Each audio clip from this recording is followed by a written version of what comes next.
A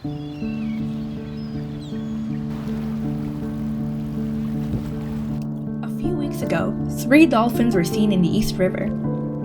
Dolphins were spotted swimming in the East River off Greenpoint, Brooklyn.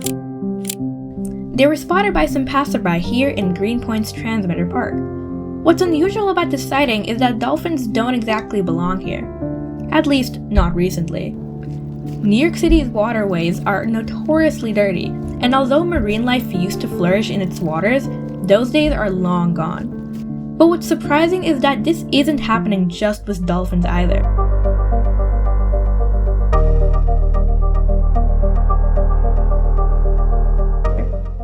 Other large marine mammals, like whales, have been spotted all over New York City lately. Between 2011 and 2018, humpback whale sightings increased from just 5 to 209 per year. But what is spurring this resurgence of whales and dolphins to New York City? Why are they returning?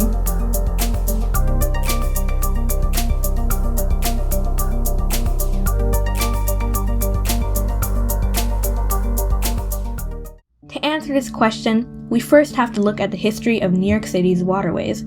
Let's start at the very beginning, when Henry Hudson first sailed into New York Harbor in 1609 and claimed it for the Dutch.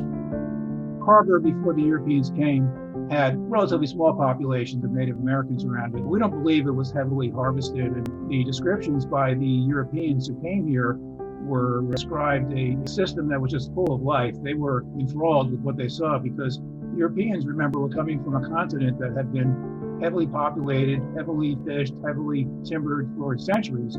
They didn't know what pristine looked like. And some of the quotes suggest that they just couldn't believe the riches they were seeing, which he and his crew described the great biodiversity of life in New York Harbor with great enthusiasm. According to Hudson's shipmate, they saw many salmons and mullets and rays very great. When their boat went on land with our net to fish and caught 10 great mullets of 1.5 feet long apiece, and a ray as great as 4 men could haul into the ship. With limited interference from humans, wildlife in the harbor prospered. Jump forward some centuries to the Industrial Age, when New York Harbor took a turn for the worse.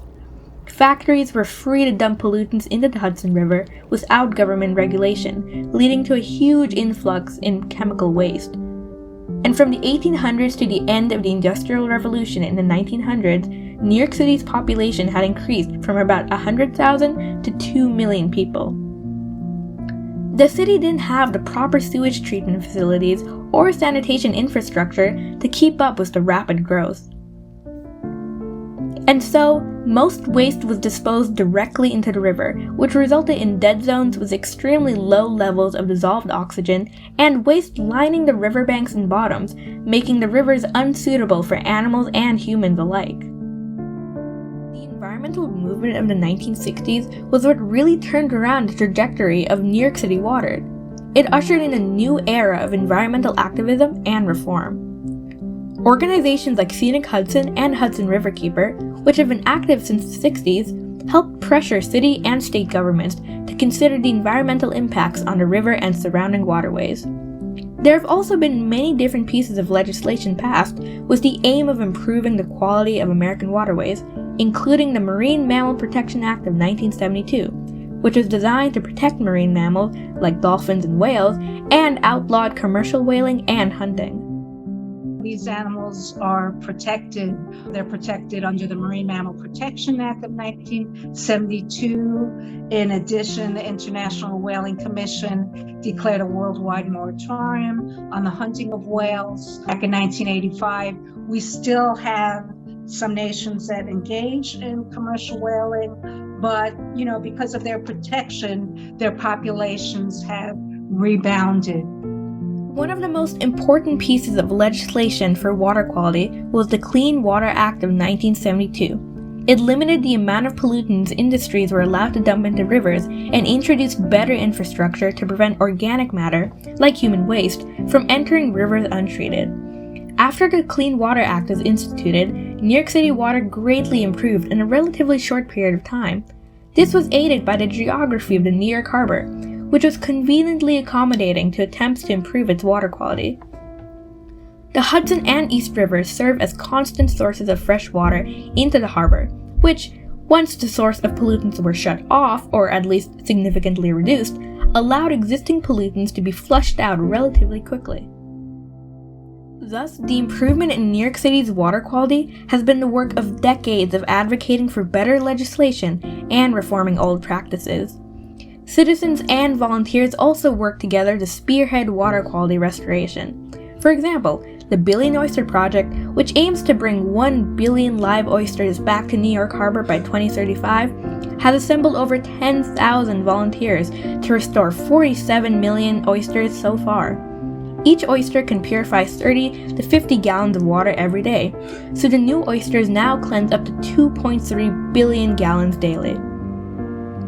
But let's jump back into the initial question. Why are whales and dolphins coming back to New York City? A popular theory seems to be that cleaner waters have increased the population of a fish called menhaden, or bunkers, which in turn attract whales and dolphins. We have been able to observe menhaden all over the place around New York City. And this coincides with some reductions in the menhaden fishery, where the fishery has been capped and the increase has been documented. However, according to John Waldman, the answer is less obvious. Menhaden are very migratory.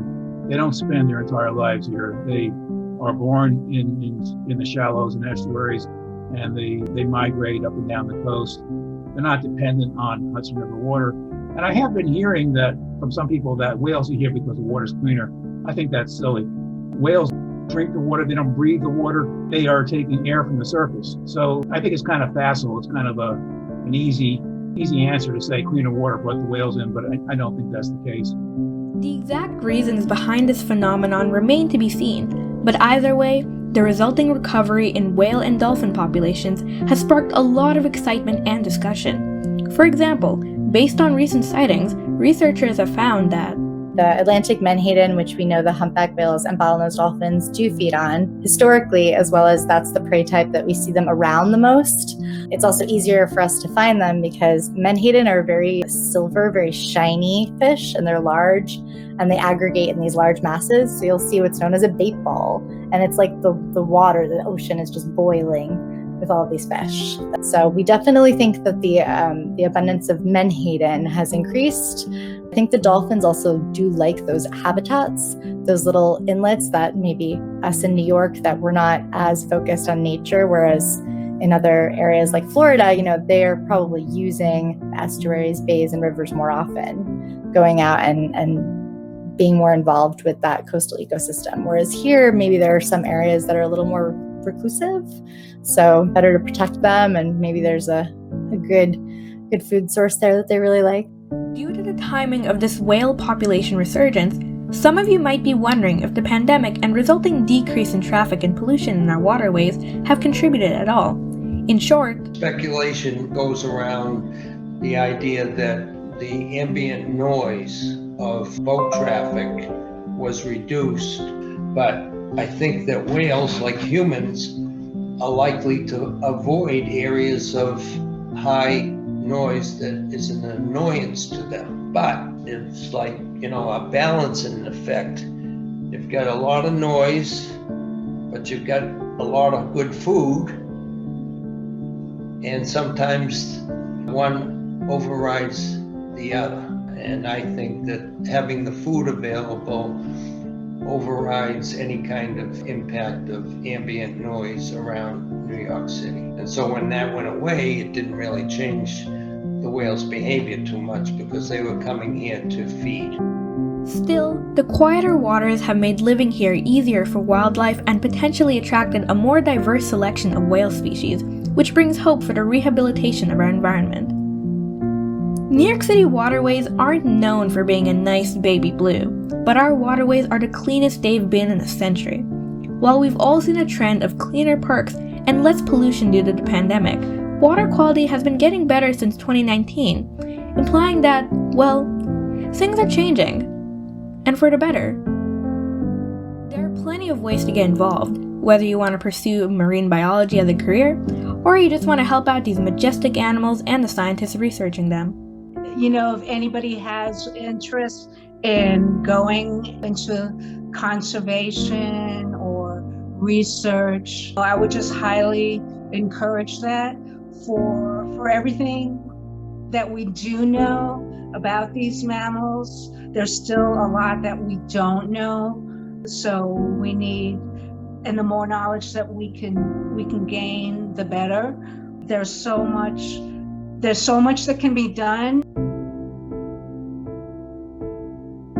But at the end of the day, it's refreshing to see that it's not just rats and pigeons that inhabit our city, but oysters, dolphins, whales, squid, lobsters, falcons, turtles, just so many different species.